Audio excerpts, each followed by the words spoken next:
today I am going to talk about ETS. ETS means electron transport system. So what is actually electron transport system? What is the aim of this electron transport system? The aim of electron transport system is that to release energy. That energy is stored in the NADH2 and FADH2. NADH2, nicotinamide adenine dinucleotide, and FADH2. The energy stored in the NADH2 and FADH2 is released during this electron transport system. So that is the main aim of this electron transport system. NADH2 and FADH2 is forming during the respiration, both aerobic and anaerobic.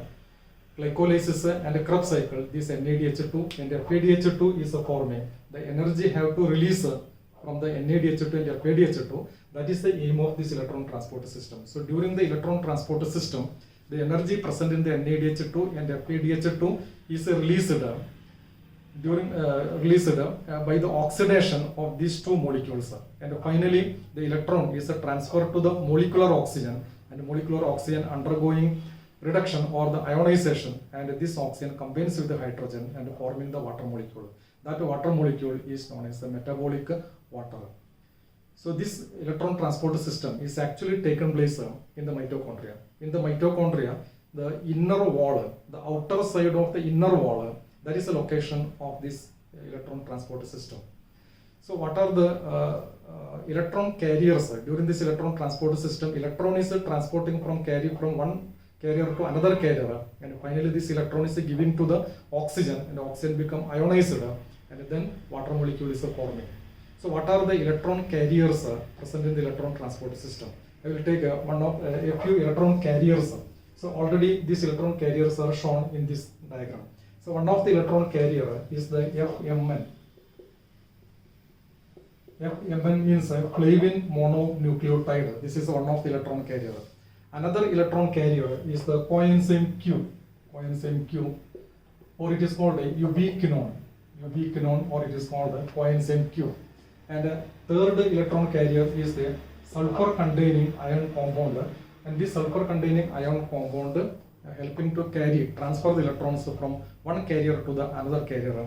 Then another electron carrier is the cytochrome, iron-containing cytochrome. Different type of cytochrome, that is cytochrome B, C, C1, C, and A3. These are the different types of cytochromes. All these are the iron-containing electron carriers. So these are the different types of electron carriers. Then another important factor you should understand, that is this electron transport system having total 5 complexes. So what are the different complexes? What are the aim of these different complexes? Complex number 1. Complex number 1 is known as the NADH dehydrogenase. NADH dehydrogenase. This is the first complex, complex number 1. Complex number 1, NADH dehydrogenase. It is already shown here. This is the NADH dehydrogenase. That is the complex number 1. And the complex number 2 is related with succinate. It is called a FADH. Complex number 2, it is called a FADH dehydrogenase. Dehydrogenase, or it is also known as the succinate dehydrogenase. Succinate dehydrogenase. And the complex number 3 is related with this one. It is known as cytochrome B C1. So cytochrome complex 3, it is called a cytochrome B C1 complex. That is the third complex.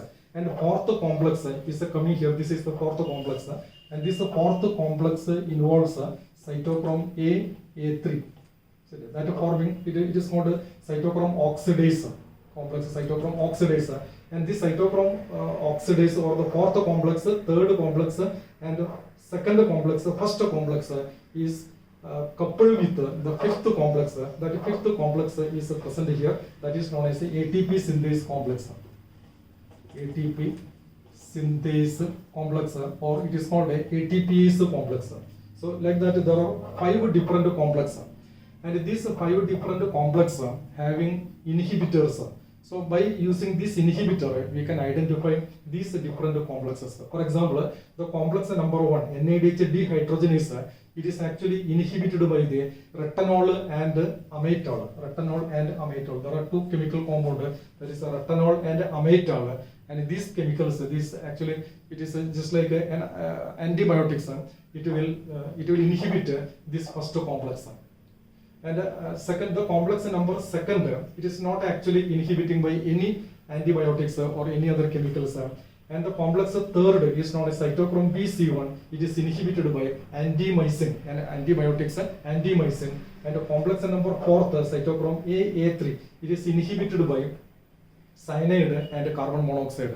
Both cyanide and carbon monoxide, you know that it is highly poisonous, and this poison inhibit the cytochrome AA3. And the fifth complex, that is ATP synthase complex, and this complex is inhibited by the oligomycin antibiotics. So by using these antibiotics, we can identify the different complexes present in the electron transport system. So these are the 5 different complexes in the electron transport system. Then say, what is the role of the oxygen in the electron transport system? We know that oxygen helping for the complete oxidation of the glucose, and finally you will get 38 ATP molecule. So where is the oxygen? After this, in the glycolysis or in the Krebs cycle, there is no oxygen directly participated. And here also, where is the oxygen? The oxygen present at the terminal reaction. This reaction, oxygen present here. So this oxygen, actually the electrons transfer from carrier to carrier to carrier, and finally the oxygen is reaching to the oxygen undergoing ionization or the reduction and combines with the hydrogen and forming this water molecule. This point, that is known as the terminal oxidation. If a terminal oxidation not taken place, the entire system, ETS will stop. When if ETS stop, the Krebs cycle will stop. If a Krebs cycle stop, the glycolysis will stop. The total respiratory system will, respiratory process will stop. So oxygen is very essential. This oxygen removing the hydrogen. If hydrogen is not removed, the entire system respiratory process, it will stop. So to drive the respiratory process, removing the hydrogen is very essential, and that process is performed by the oxygen. That is the role of the oxygen.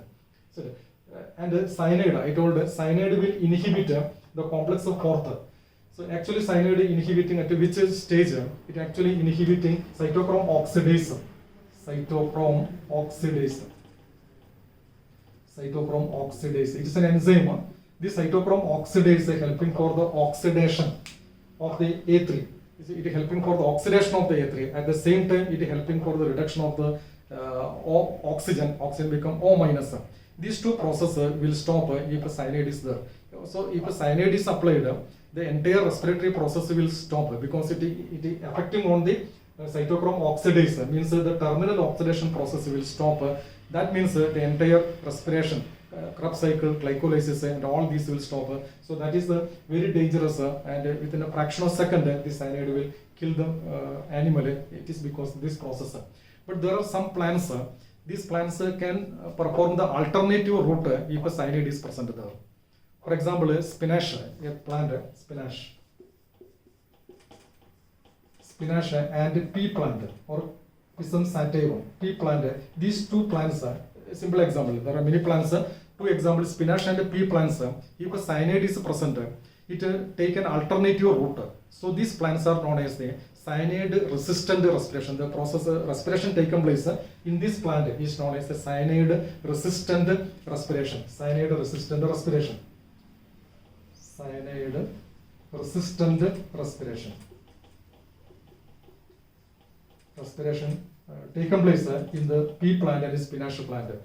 And also it is known as the alternate electron transport system because it take an alternative route to complete this, and the plant is not affecting the cyanide. So in the presence of the cyanide also, this plant will live successfully. Most of the plants cannot live because the A3, the terminal oxidation process will stop. So that is the background of this electron transport system. So now see how the electron transport system taken place. So in the electron transport system, NADH, the energy present in the NADH and FADH2 is releasing. So where the NADH2 and FADH2 is forming in the living cells, NADH2 and FADH2 is forming during the glycolysis and also during the Krebs cycle. Tricarboxyl TCA cycle, tricarboxylic acid cycle or Krebs cycle, these NADH2 and FADH2 is forming. The NADH2 FADH2 is known as assimilatory power because it is containing large quantity of the energy. So the aim of this ETS is to release that energy. So how the energy is releasing? So this is the mitochondrial part. The diagram is representing the mitochondrial part. The central part, this one is called the inner membrane. Mitochondria have two membranes, outer membrane and inner membrane. This is the inner membrane. And the outer membrane present here. Between the outer membrane and inner membrane, there is a space that is known as the intermembrane space. Then after the inner membranes, the matrix will start. So this is the matrix part. That is actually the central part of the mitochondria. So this is the matrix part, and this is the inner membrane, and this is the space between the inner membrane and the outer membrane. So that is called interspace. So this NADH is actually FADH and NADH is actually present in the matrix.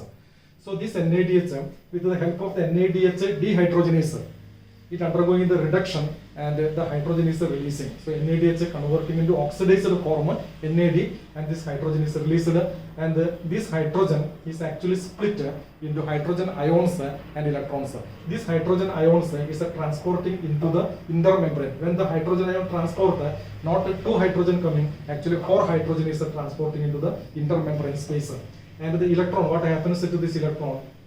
Actually directly it cannot transport it to the intermembrane space. First the hydrogen is accepted by the FMN. From the FMN and a sulfur containing iron, and here it is split and the electron is transferring, and hydrogen ions are transferred to the intermembrane space. What happens for this electron? This electron is accepted by a ubiquinone complex, that is the coenzyme Q, and this ubiquinone become reduced, it become ubiquinone H. So this hydrogen is taken again from the matrix side. So matrix side hydrogen is continuously decreasing. So it become ubiquinone reduced, and this ubiquinone reduced again split the hydrogen, and electrons are released, and the hydrogen is transferred to the intermembrane space. Again take 4 hydrogen from the matrix, and the 4 hydrogen is transferring to the intermembrane space, and this electron is accepted by the third complex, not a second complex, it is entirely different. Third complex, cytochrome B, and the cytochrome B transfer the electrons to the ubiquinone, and sulfur containing iron complex, and this transfer the electrons to the cytochrome C1. So these two forming actually cytochrome B C1, that forming the complex number 3. So from the cytochrome C1, the electron is giving to the cytochrome C. So see here, the cytochrome C and ubiquinone both are very peculiar because these are the mobile electron carriers. It can move from place to place. Ubiquinone moving from place to place, and the cytochrome C also moving from one place to another place. So cytochrome C and ubiquinone is commonly known as the mobile electron carrier. So now the electron is present from the cytochrome B. Electron is present in the cytochrome C. So this cytochrome C is moving downward, and it is reaching to the copper containing, that is the 4th complex. This is the 4th complex. 4th complex containing copper, central copper. There are 2 copper, 1 copper here. So this electron is giving to the copper, and then it is moving to the original position. So when this happens, actually there are 4 electrons, 2 electrons. Both electrons at a time cannot transfer. First 1 electron come and it is giving to the copper, and from the copper it is moving to the cytochrome A, from the cytochrome A to the cytochrome A3, and then to the another copper. From this copper, this electron is giving to the molecular oxygen, and the molecular oxygen become ionized and then combines with the hydrogen and forming the water molecule. Okay, then 1 more electron is there, and this electron again come downward and it is transferred to the cytochrome A3, and with the help of this energy present in the electron, 2 hydrogen ions are transferring to the interspace.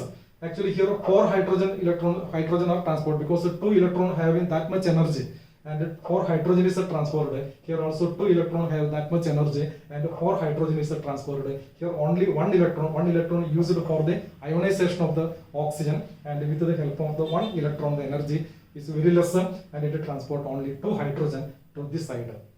So like that, on the matrix side, the hydrogen amount is reducing step by step, and similarly on this side, the hydrogen ions amount is increasing little by little, and as a result a proton gradient is forming. So this is here more protons, here less protons. So proton gradient is forming. Along with this, the energy, electrochemical gradient also forming here. This side more hydrogen, more positive, and this side less negative. So due to this electrochemical gradient and this proton gradient, a force is applying there. That is known as the proton motive force. Proton motive force. Proton motive PMF, proton not electron, proton motive force is set up, and this proton motive force cannot allow the hydrogen to remaining on this side, and due to this force the hydrogen must be transferred to the next side. When the hydrogen is transferring to the next side, the fifth complex is coming there. The fifth complex, I told it is a ATP synthase or ATP synthesizing enzyme. That enzyme is known as ATP synthase. This we already studied in the chemiosmotic hypothesis. It has a two part, that is a F0 part and F1 part. This hydrogen is moving through this. So there are total 10 hydrogen is formed here. So 4 plus 2, 10 hydrogen is formed. This is the latest, in the latest edition of the NCERT book, this diagram is given. In the old edition, the diagram showing different types arrangement, and here only 2 hydrogen, and 2 hydrogen, total 6 hydrogen formation is shown in the old textbook, and the new textbook, the colorful diagram with the 4 hydrogen, and 2 hydrogen, that is a total 10 hydrogen is shown. So out of the 10 hydrogen, first 4 hydrogen is moving through this F0, and then conformational change on this F1 part, and here energy is created. This energy utilized for the synthesis of the ATP molecule. So for hydrogen is hydrogen ions requiring for synthesis of 1 ATP molecule. So total 10 hydrogen, out of the 10 hydrogen, total 10 hydrogen is formed. So 10 divided by 4, that is 2.5 ATP molecules will form. According to the latest textbook. In the old textbook, they mentioned the 6 hydrogen. So 6 hydrogen producing 3, actually 2 hydrogen moving through this ATP synthase, 1 ATP is forming. So 6 upon 2, that is equal to 3. Like that, the old textbook is strong, but according to the latest, 10 hydrogen is forming. Out of the 10, when 4 hydrogen moving through this complex, 1 ATP is forming. So automatically, for the 10 hydrogen, 2.5 ATP molecule is forming. This is the latest change in the NCERT textbook. Okay, so like that, FADH. So now we discussed only about the NADH. What happens for the FADH2? FADH2 forming or the FADH dehydrogenase, succinate dehydrogenase complex. That complex is the second complex. The second complex is not involved in the NADH, the energy releasing from the NADH. So from the FADH, we have to release energy. Then the second complex is coming. Second complex, succinated converting into the fumarate, then ATP is forming. Okay, so here hydrogen is FADH forming, not ATP. FADH forming. This FADH become reduced, and FAD transfer the electrons to the ion containing sulfur containing ion complex, then to the ubiquinone become reduced, and for the reduction hydrogen is taken from the matrix. Again hydrogen is become less in the matrix, and it is split. Electron is giving to the cytochrome B, and hydrogen is transferred to the intermembrane space, and from the cytochrome B, sulfur containing ion, cytochrome C1, cytochrome C, copper containing central part, cytochrome A3, and again copper, and it is moving there. So this is the another cycle. This is only happening in the FADH. So in the FADH, this part is totally absent. So automatically one ATP is less. FADH giving one FADH giving only 2 ATP molecule, one NADH giving 3 ATP molecule, because the NADH is starting from this point.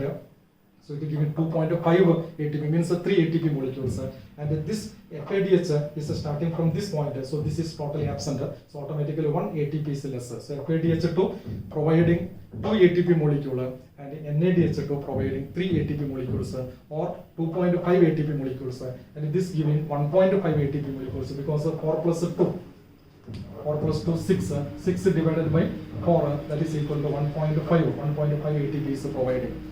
So that is the electron transport system. Then one important point to be remembered here, the FADH, NADH2 is forming in the glycolysis also. Glycolysis is taken place in the cytoplasm. So from the cytoplasm, how the NADH2 transfer to the mitochondria? For the transferring the NADH2 from the cytoplasm to the mitochondria, it is requiring energy. So 2 molecule ATP is utilizing there. So total 38 ATP molecules are not forming actually in the practically, because the 2 ATP molecule is already used for the transfer of the NADH2 to the mitochondria. So instead of the 38, 36 ATP molecules will form. And for the transfer of this NADH2 to the mitochondria, 2 shuttle is using. 2 shuttle processor. What are the 2 shuttle processor? One of the shuttle processor is the glycerol 3-phosphate shuttle. Glycerol 3-phosphate shuttle, GPS, glycerol 3-phosphate shuttle. This shuttle helping to transfer the NADH from the cytoplasm to the mitochondria. And this glycerol 3-phosphate shuttle is operating in the nerve cells, muscle cells, and all the plants. So the shuttle used in all the plants, nerve cells and muscle cells is the glycerol 3-phosphate shuttle, GPS shuttle. And another shuttle is the malate shuttle. Malate aspartate shuttle. Malate aspartate shuttle. This shuttle is using, malate aspartate shuttle is using to transfer the NADH from the cytoplasm to the mitochondria in the case of the heart muscle, in the case of the liver, and in the case of the kidney. So in this kidney, liver and heart, malate aspartate shuttle is operating to transfer the NADH2 to this. So here also 2 ATP molecules is used, and this 2 ATP molecule is become less in the 38. So the total ATP is not 38, it is actually 36 molecules is forming. So that is the electron transport system in brief. Okay, thank you very much.